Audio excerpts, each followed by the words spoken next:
Hello everyone, this is Neha Vijay. Welcome in biochemistry class, practical class. Today is the experiment number 10. Yes, sample is casein. To perform qualitative identification test on the given sample of protein. Which sample? Casein means milk. What is the objective? To perform qualitative identification test on the given sample of casein. इस तरीके से object लिखेंगे. What is the reference? Reference we will take two reference book number 1 Kale RR and Kale SR and reference number 2 Gupta RC and Bhargava. Yes. What is the requirements in glassware? We use test tube stand, test tube holder, glass rod, beakers, measuring cylinder. In chemicals, we use bioreate reagent. Yes, ये bioreate reagents it is composed with the copper sulfate and sodium hydroxide. If we have no available of bioreate reagent, then we will take copper sulfate and sodium hydroxide reagents. Bromocresol green indicator, acetic acid, sulfuric acid, nitric acid, ammonium molybdate and ammonia. These are the requirements of the casein sample protein test. This is the basic outline. Yes, in previous video in carbohydrate we have studied basic outline of carbohydrate test. If we learn this chart, it will be easy for carrying the test. First we will do bioreate test. If it is positive, yes, that shows or confirm sample is protein. If it is negative, means this sample is not a protein. Then we will go in the fats, alkaloids, vitamins and other tests. But it is positive, then what's the way to practical?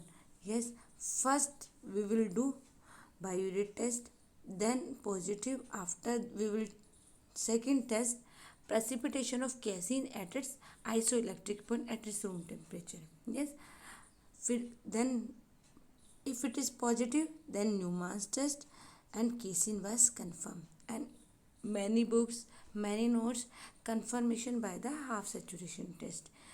If it is negative, precipitation of casein was it negative, then we will go right side, which is the albumin, gelatin or peptone. Means sample may be albumin, gelatin or peptone. Then we will do heat coagulation test. If it is positive, then albumin and it is confirmed by the heat coagulation test. Yes, in our syllabus, in biochemistry syllabus, two sample of protein there mentioned. Yes, which is the casein and albumin. Today is the casein and next video we will discuss about the albumin. First one is bioreate test. We all know very well about the what is the protein. Protein are the complex compound. Yes, complex compound formed by the thousands of amino acids. Amino acids क्या चीज़ है? Amphoteric electrolytes means it is having carboxyl and amino group. They act like a acid and base. मतलब दोनों ये property को show करेंगे, compose करेंगे carboxyl and amino. That's why its name is amphoteric. Yes, मतलब it act as acid as well as base. ये दोनों तरीके से वर्क करेंगे. It has one positive charge. Yes, amphoteric का मतलब एसिड और बेस, मतलब पॉजिटिव चार्ज भी और negative charge. Hence these are the electrically neutral, do not migrate the electric field. मतलब देखिए, पॉजिटिव चार्ज भी है, नेगेटिव चार्ज भी है, इलेक्ट्रिकली न्यूट्रल होगा इस वजह से, इसलिए इलेक्ट्रिकल फील्ड पर माइग्रेट नहीं करेंगे, मूव नहीं करेंगे. These two amino acid link together with the peptide bond. हमने जब बेसिक प्रोटीन का टेस्ट क्लास किया था उसमें बताया था कि it is joint together with the peptide link. means amino acids are joined together and form the protein, and in which bond they will join. Yes, this is the important question. Then you have to remember always peptide bond help to join together. Yes, and yield dipeptide. The bond is formed between the one amino group and one carboxyl group, another acid, and removal of water molecule. जब एक amino acid से दूसरा, यहाँ पर क्या चीज़ है, protein क्या होता है, वन प्रोटीन इज एक प्रोटीन हमारा 20 अमीनो एसिड से मिलकर बनता है, तो वो जुड़ेंगे किससे? वो पेप्टाइड बॉन्ड से। यदि एक अमीनो एसिड दूसरे से जब जुड़ रहा है तो एक वाटर मॉलिक्यूल को रिमूव कर रहा है। Yes, the formation of peptide bond is referred as the condensation reaction. Yes, इसको हम क्या बोलेंगे? Condensation reaction. Similarly 3 amino acid link together by 2 peptide. जैसे देखिए 3 अमीनो एसिड, एक अमीनो एसिड, 2 अमीनो एसिड, 3 ये दोनों जुड़ेंगे तो किससे जुड़ेंगे? 1 peptide bond and 2 peptide bond. यही बात बोल रहा है कि 3 amino acid link together with the 2 peptide bond are called tripeptide, जिसको हम बोलते हैं tripeptide. This chain elongates called the polypeptide. जब ये चेन बढ़ती हुई चली जाती है तब इसको हम बोलते हैं polypeptide. This peptide bond is biuret give the positive test, hence the reagent is name so. इस वजह से बायोरेट टेस्ट है वो पॉजिटिव रिजल्ट देता है और इसका नाम इसी वजह से रखा हुआ है। It is considered as the general test for compound protein and peptide having 2 और मोर पेप्टाइड। ठीक है, ये किस लिए किया जाता है? एक जनरल टेस्ट। जैसे हमने कार्बोहाइड्रेट के अंदर सारे सभी में हमने एक मॉलिस टेस्ट किया था, ऐसे ही यहाँ पर भी हम दोनों सैंपल के लिए बायोरेट टेस्ट करेंगे, क्योंकि एक जनरल टेस्ट है। Yes, this is the general test for the compound protein and peptide having 2 और more peptide bond. Yes, overall हम बोल सकते हैं कि जब भी हमारा बायोरेट टेस्ट ब्लू कलर का होता है, जब भी ये रिएक्ट करता है किसी भी प्रोटीन से, मतलब उसके अंदर क्या चीज़ है? एमिनो एसिड से मिलके बनता है, उसके अंदर पेप्टाइड बॉन्ड है, उस वजह से वो क्या करेगा? रिएक्शन करेगा। रिएक्शन करेगा, कंडेंसेशन करेगा, कंडेंस करेगा, तो उस वजह से क्या आएगा? वॉयलेट कलर आएगा। और treated with the alkaline copper sulphate. अब अपना मैंने आपको बताया था बायोरेट किससे मिलकर बना है? कॉपर सल्फेट से। In presence of alkaline solution blue coloured copper sulphate can be form a complex with the dipeptide bond. Yes, blue colour का जो फॉर्म होता है, अनशेयर्ड इलेक्ट्रॉन जब पेयर कर जाते हैं नाइट्रोजन व ऑक्सीजन से तो एक कलर्ड कॉम्प्लेक्स बनाते हैं। यस, जिस वजह से यहाँ पर blue to colour purple colour हो जाता है। बायोरेट रिएजेंट्स आपसे बात की थी, सोडियम हाइड्रोक्साइड और सोडियम हाइड्रोक्साइड और पोटेश दोनों में से कोई एक लेना है हमें।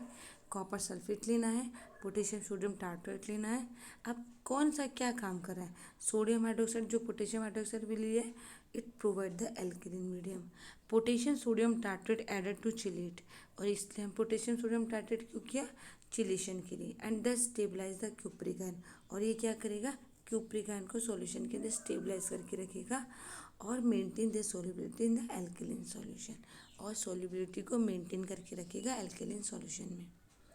बायोरेट टेस्ट का प्रोसीजर क्या है? सबसे पहले क्लीन और ड्राई टेस्ट ट्यूब लेंगे, 102 ml हम लोग टेस्ट सॉल्यूशन लेंगे। अब टेस्ट सॉल्यूशन क्या है? अपना मिल्क है।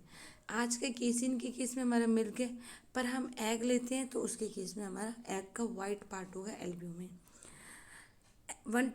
1 to 2 ml of the biuret reagent add किया टेस्ट। Shake well and stand for the 5 minute. Observe any colour change, हम चेक करेंगे। देखिए क्या बोल रहा है, एक ये लॉन्ग चेन पैलिपेप्टाइड होती है।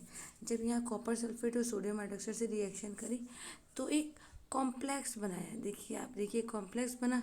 इस कॉम्प्लेक्स की वजह से बायोरेट टेस्ट पॉजिटिव रिजल्ट देता है। यस, इस पेप्टाइड बॉन्ड की तरह। तो हमारा जो ब्लू बायोरेट कॉम्प्लेक्स है वो वॉयलेट ब्लू में चेंज हो जाएगा। ये इसका प्रिंसिपल है। बायोरेट टेस्ट में क्या बोलते हैं? हम पेप्टाइड बॉन्ड की डिटेक्शन के लिए करते हैं। ये लॉन्ग चेन देखी, ये कॉम्प्लेक्स फॉर्मेशन देखा। अब जो ब्लू कलर था इट कन्वर्ट और it is change in the purple colour. This is the positive and this is the negative. If biuret negative then it will remain in the blue colour. Observation क्या बोलते हैं कि no colour changes, solution remain the blue. Interpretation क्या है? Proteins are absent, negative biuret test. Protein absent रहता है और negative by. यदि कलर चेंज नहीं होता तो नेगेटिव है, मतलब प्रोटीन बाजब। यदि कलर चेंज हो जाता है किसमें? ब्लू टू डीप पर्पल में, तो protein are present, positive biuret test. Precipitation of casein at the isoelectric point. Yes dear students, we will normal in normal conditions, जब हम लोग मिल्क को 1 घंटा 2 घंटा 4 घंटा एक नॉर्मल रूम टेम्परेचर पे रखते हैं तो वो एक टाइम के बाद प्रेसिपिटेट हो जाता है, हम सबको पता है। या फिर हम बोल सकते हैं दूध फट जाता है, तो हमारी लैंग्वेज में टर्म्स में क्या है, इट इज़ प्रेसिपिटेटेड। यस, अभी बोल रहा है कि at casein at the isoelectric point, जबकि आप एग, जो अपना एग है नॉर्मली रूम टेम्परेचर पर रखे रहते हैं 1-1 दिन 2-2 दिन, वो कोई प्रेसिपिटेट नहीं होते। तो जब भी केसिन को हमें कंफर्म करना है कि जो हमारा सैंपल है वो केसिन है या नहीं है, तो बायोरी टेस्ट सबके लिए करना है, पर हमें केसिन को कंफर्म करने और केसिन का डिटर्मिनेशन करने के लिए सबसे पहले हम लोग करेंगे precipitation of casein at its isoelectric point. Yes, the solubility of protein is minimum of, protein का जो सॉल्युबल है वो आइसोइलेक्ट्रिक पीएच पर बहुत ज़्यादा कम होता है। Protein molecule become electrical neutral and at its pH, protein जो मॉलिक्यूल्स है वो इलेक्ट्रिकल न्यूट्रल हो जाते हैं इस पीएच पर, आइसोइलेक्ट्रिक पीएच पर। जो अब की बात की थी हमें कि दोनों पोजीशन शो करता है, acid as well as basic. Most protein can be precipitate by the heating them. देखिए मोस्ट प्रोटीन, मैं आपको एग्जांपल देती हूँ, एल्ब्यूमिन का मतलब एग का। जब हम एग को हीट करते हैं तो वो प्रेसिपिटेट हो जाता है, मतलब उसने अपनी पोजीशन चेंज कर ली है, वो एक हार्ड और थिक पर्ट बन जाता है। सेम आप मिल्क को गर्म करते हैं तब वो प्रेसिपिटेट नहीं होता है, वो जैसी कंडीशन में है लिक्विड का लिक्विड रहेगा। बोल रहा केसिन हाउएवर प्रिक्यूलियर, प्रिक्यूलियर मतलब डे students different, is that it is precipitate at isoelectric pH. ये बोलता है कि केसिन इस केस में अलग होता है, क्यों? क्योंकि सब और प्रोटीन को, जैसे हम ले लीजिए आप दालें ले लीजिए, दाल जब अपन गर्म करते हैं तो वो चेंज करता है अपनी पोजीशन, पर मिल्क को आप कितना ही गर्म कीजिए वो उतना का उतना ही रहेगा, मतलब रहेगा तो लिक्विड ना, हार्ड तो नहीं होगा। तो यही बात बोल रहा है कि केसिन इस केस में प्रिक्यूलियर है, मतलब डिफरेंट है। एट प्रेसिपिटेट एट, जब हम 4.6 पीएच प्रोवाइड करेंगे, मतलब हम एसिडिक पीएच, हम लोग लेमन यूज़ करें या कोई भी citric acid, acidic pH use करा तो वो अपने आप ही मिल्क अपना आप प्रेसिपिटेट हो जाएगा। प्रोसीजर कैसे करेंगे हम इस केसिन के प्रेसिपिटेशन को, प्रोसीड कैसे करेंगे? 3 ml सैंपल लिया, 1 ड्रॉप ब्रोमोकेसोल्गिन लिया, 1% एसिटिक एसिड लिया, ड्रॉप एट। देखिए हमने क्या एसिटिक एसिड लिया, अपने आप भी मिल्क है जो प्रेसिपिटेट हो गया, तो एक थिक ग्रीन कलर का प्रेसिपिटेशन अपीयर होगा, casein is present. Third one is Neumann's test on heating with condensation sulphuric acid nitric acid. जब हमने क्या किया, गरम किया किस किस के साथ, सल्फ्यूरिक एसिड नाइट्रिक एसिड के साथ अपने सैंपल को, तो केसिन में जब अपने मिल्क के अंदर जब हमने सल्फ्यूरिक एसिड नाइट्रिक एसिड डाला तो केसिन जो सैंपल है वो तो डाइजेस्ट हो जाएगा और उसके अंदर फॉस्फोरस रिलीज हो जाएगा, ये केमिकल रिएक्शन है। फिर इसके अंदर हम अमोनिया ऐड करेंगे कि जो रिमेनिंग जो सल्फेट आयन थे, हम सल्फ्यूरिक एसिड यूज़ कर रहे थे उसको रिमूव कर देंगे। फिर इसके अंदर हम नाइट्रिक एसिड ऐड करेंगे मीडियम को एसिडिक बनाने के लिए, वापस नाइट्रिक एसिड यूज़ किया, यस अमोनिया यूज़ किया तो वो बेसिक हुआ, हमने नाइट्रिक एसिड वापस मीडियम को, ammonium मॉलिब्डेट react with the phosphorus in the presence of, अब हमारा फॉस्फोरस रिलीज हुआ, अमोनियम मॉलिब्डेट जब यूज़ करेंगे तो ये दोनों रिएक्ट करेंगे, यस रिएक्ट करेंगे तो नाइट्रिक एसिड के प्रेजेंस में, क्योंकि हमने नाइट्रिक एसिड बाद में डाला है,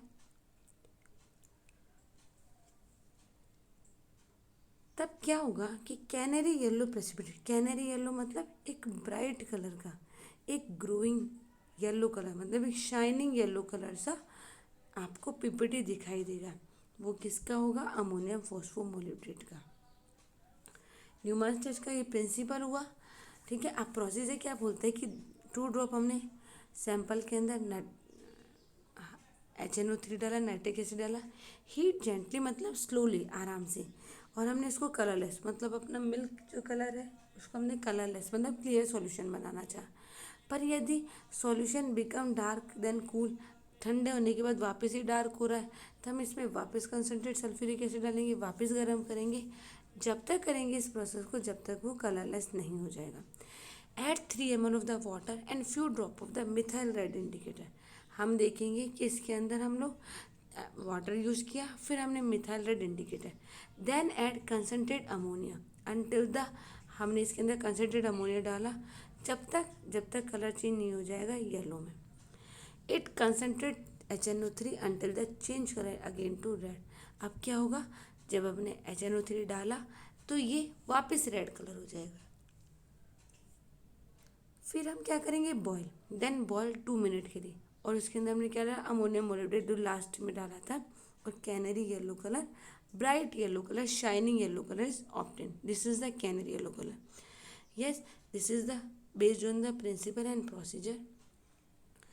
ये हमारे बेसिक टेस्ट है। सबसे पहले बायोरेट किया, देन प्रेसिपिटेशन किया, देन न्यूमास टेस्ट। अब हमारा केसीन है जो कंफर्म हो गया। पर कुछ ऐसे रिएक्शंस हैं, जैसे हमने बात की थी लास्ट प्रोटीन के जनरल टेस्ट में कि क्या क्या करेंगे हम, तो हम प्रेसिपिटेशन रिएक्शन के साथ कलर रिएक्शन भी करेंगे।